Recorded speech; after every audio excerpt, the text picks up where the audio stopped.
میں بٹھا کر عید کی نماز کی طرف لے کر گئے تھے۔ اللہ کے حبیب صلی اللہ علیہ وسلم نے اس بچے کو کہا، سنو، آپ کے والد نے کندھے میں بٹھایا، میں محمد بھی آپ کو کندھے میں بٹھاؤں گا۔ اس محمد صلی اللہ علیہ وسلم نے کندھے میں بٹھانے سے پہلے اس بچے کو کہا، سن، آج کے بعد عائشہ تیری ماں ہے، محمد تیرا باپ ہے۔ یتیموں کا یہ مقام ہے۔ اور اس بچے کو جب عیدگاہ کی طرف لے کر گئے، پھر اسی بچوں کی طرف چھوڑا۔ بچوں کے پاس وہ بچہ پہنچا، وہ کھیلنا شروع کیا۔ اس بچوں نے کہا، ابھی تو آپ کا حال دیکھنے کے قابل نہیں تھے، ابھی تو آپ کے کپڑے میلے تھے، آپ کے آنکھوں میں آنسو تھے، اب آپ کا چہرہ ہم سے زیادہ مسکرا رہا ہے، آپ ہم سے زیادہ حسین لگ رہے ہو۔ فرمایا، کچھ دیر پہلے میرے والد نہیں، جس کی وجہ سے میرے پاس کپڑے نہیں تھے، اب میرا انتخاب اللہ نے آسمان میں کیا۔ میرا والد محمد صلی اللہ علیہ وسلم ہے، میری والدہ عائشہ ہے، اس لیے میرا انتخاب جب آسمانوں میں ہوا تو اس معصوم بچوں نے کہا، کاش آج ہمارے والد صاحب بھی مر جاتے، ہم بھی محمد کے بیٹے ہوتے، ہم بھی محمد صلی اللہ علیہ وسلم کے اولاد ہوتے۔ میرے دوستو، عید کا دن ہے، یتیموں کے ساتھ اچھا سلوک کرو۔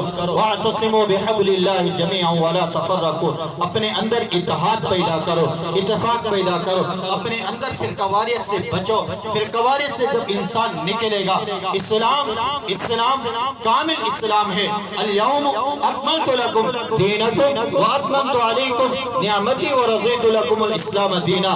میرے دوستو، ہمیں کامل اور اکمل دین ملا ہے۔ کامل اور اکمل دین کے اندر ہر چہرہ مسکرانا ہونا چاہیے۔ ہم نے جا کے صحابہ سے ملنا ہے، ہم نے محمد صلی اللہ علیہ وسلم کی شفاعت حاصل کرنی ہے۔ اب شفاعت کس طریقے سے ہو؟ جب ہمارے اندر، ہمارے صفوں کے اندر اتحاد وما ارسلناک الا رحمت للعالمین نے اتحاد دیا۔ میرے دوستو، حضرت بلال حبشی رضی اللہ تعالی عنہ ایک غلام ہے، ایک غلام ہونے کے ناطے وہ اسلام قبول کرنے سے پہلے ایک کسی بادشاہ کے ہاں غلامی کی زندگی بسر کر رہے تھے۔ حضرت بلال حبشی رضی اللہ تعالی عنہ نے ایک شکایت کی، یا رسول اللہ، میرا جو بادشاہ ہے میرے اوپر ظلم اور زیادتی بہت زیادہ کرتا ہے، کام مجھ سے بہت زیادہ لیتا ہے، جس کی وجہ سے میں رات کو سو نہیں سکتا ہوں اور دن میں بھی میں کام کرتے رہتا ہوں۔ اس سے معلوم ہوا نبی کریم صلی اللہ علیہ وسلم نے حضرت بلال حبشی رضی اللہ تعالی عنہ سے فرمایا، بلال، رات کے اندھیرے میں آ کر میں آپ کے ہاتھ کو بٹھاؤں گا۔ یہ ہمیں سبق ملا ہے، یہ ہمیں درس ملا ہے۔ اللہ کے حبیب صلی اللہ علیہ وسلم کی مبارک زندگی ہے۔ مستورات کے لیے حضرت فاطمہ رضی اللہ تعالی عنہ نبی کریم صلی اللہ علیہ وسلم کی لاڈلی بیٹی ہے۔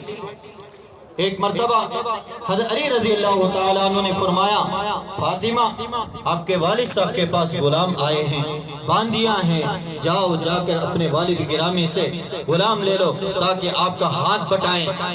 حضرت فاطمہ الزہرا رضی اللہ تعالیٰ عنہ پہنچنے کے بعد وہاں کچھ لوگ بیٹھے ہوئے تھے، تو حضرت فاطمہ الزہرا رضی اللہ تعالیٰ عنہ حیا والی تھی، عرض نہیں کیا، واپس آئی اپنے گھر میں۔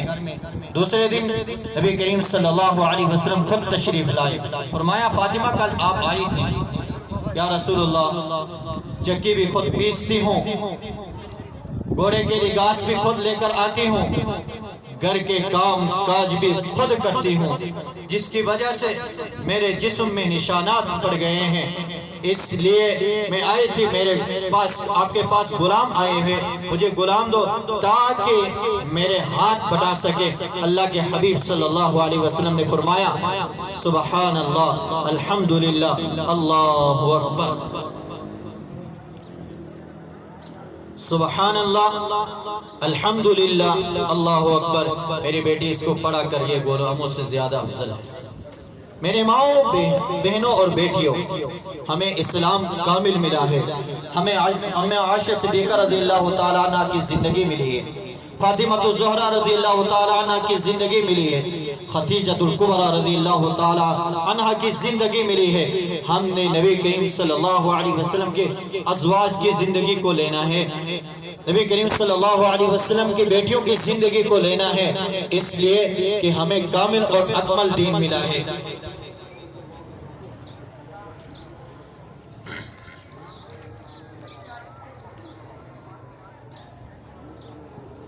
عید کا دن ہے، بڑا مبارک دن ہے۔ اس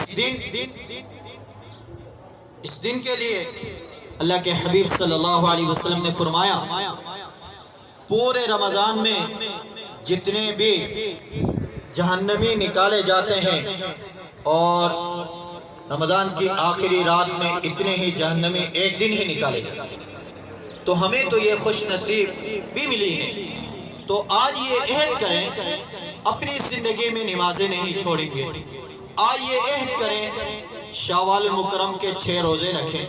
اللہ کے حبیب صلی اللہ علیہ وسلم نے فرمایا، جس نے شوال المکرم کے 6 روزے رکھیں وہ پورے سال روزے رکھنے والا بن جائے گا، یعنی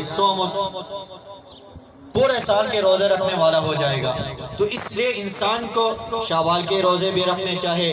اسی طریقے اللہ کے حبیب صلی اللہ علیہ وسلم ہر چاند کی 13، 14، 15 کے روزہ رکھتے ہیں، تو اللہ کے حبیب صلی اللہ علیہ وسلم کی مبارک سنتوں کو ہمیں اپنانا چاہیے، اس لیے روزے رکھنے کی کوشش کریں۔ جن حضرات کے روزے چھوڑے ہیں وہ حضرات کوشش کریں وہ قضا روزے رکھیں، اور اسی طریقے سے اب نہیں رکھ سکتے ہیں، سردیوں کے چھوٹے دن ہوتے ہیں ان دن میں روزے رکھیں، تاکہ کل قیامت کے روز یہ روزہ ہمارے سفارشی بن کر آئے، اور یہ روزے کی برکت سے اللہ کے ہاں ہم مقبول بن جائیں۔ 3 طرح کے لوگ ہوں گے کل قیامت کے روز۔ سب سے پہلے انبیاء ہوں گے، انبیاء کی اونچی کرسیاں لگی ہوں گے، اس کے بعد نیک صالح لوگ ہوں گے، کچھ لوگ ہوں گے جن کے نیک کام بھی ہوں گے، بد کام بھی ہوں گے۔ اللہ رب العزت فیصلہ فرمائیں گے ان کو اعراف میں رکھو۔ ایک پوری سورت اللہ نے اتارا ہے، سورۃ الاعراف۔ جب وہ اعراف میں بیٹھیں گے جہنم کی طرف دیکھیں گے تو ڈر جائیں گے، جنت کی طرف دیکھیں گے تو طلب کریں گے یا اللہ یہ نعمتوں سے ہمیں نواز دے۔ پھر اللہ رب العزت ان کی اس طلب کی وجہ سے ان کو اعراف سے نکال کر جنت میں ڈالے گا۔ اس لیے 2 رکعت ہیں، 6:30 کا ٹائم رکھا تھا، 6:30 ہو چکے ہیں۔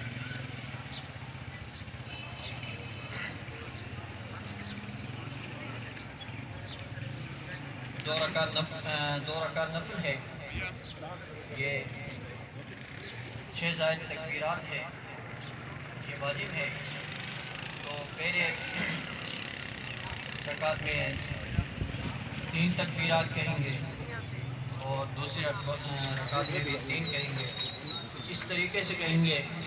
امام اللہ اکبر کہے گا، اللہ اکبر کہنے کے بعد ثنا پڑھ لے گا، ثنا پڑھنے کے بعد اللہ اکبر کہہ کر کانوں تک ہاتھ اٹھائیں گے، پھر ہاتھ کو چھوڑ دیں گے، پھر اللہ اکبر کہہ کر کانوں تک ہاتھ اٹھائیں گے، پھر ہاتھ چھوڑ دیں گے، پھر اللہ اکبر کہہ کر ناف کے اوپر ہاتھ باندھ لیں گے، پھر الحمد شریف اور کوئی سورت پڑھ کے جو ہے نا پہلی رکعت مکمل کریں گے۔